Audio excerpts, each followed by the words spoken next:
मैंने ना अभी इस पतीले को ना रखा और देखना कैसी आवाज़ निकलेगी इसमें से।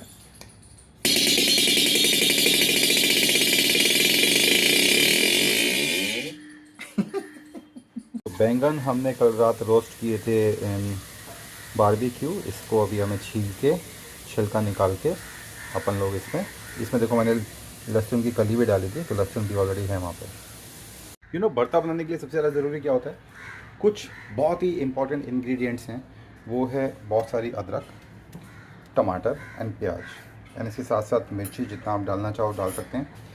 एंड इसको बनाना चाहिए सरसों के तेल में। मैं यूज़ करता हूँ ग्रामिया का wood cold pressed mustard oil. ये एक्सपेरिमेंट है, ये मैंने कभी सीखा नहीं है। I just try to put some oil in and नमक और गरम मसाला और छिड़क देते हैं, थोड़ा धनिया। तो ये मैरिनेट हो जाएगा इतनी देर में। एंड इसके बाद इसको जब प्याज पक जाएगी तो उसमें डालेंगे। तो ये अनियन गई इसमें, उसके साथ साथ बहुत सारी अदरक मुझे पहले डालनी थी, बट साथ में ये जो मिर्ची कट किया है ये डाल दिया।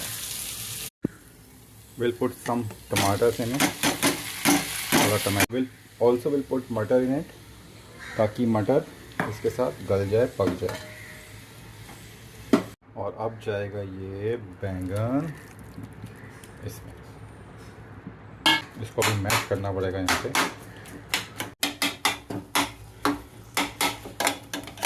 इसको थोड़ी देर अब ढक देते हैं, ढकने के लिए मंदी आंच कर दो। और इसको तो हमारा भरता हो गया रेडी।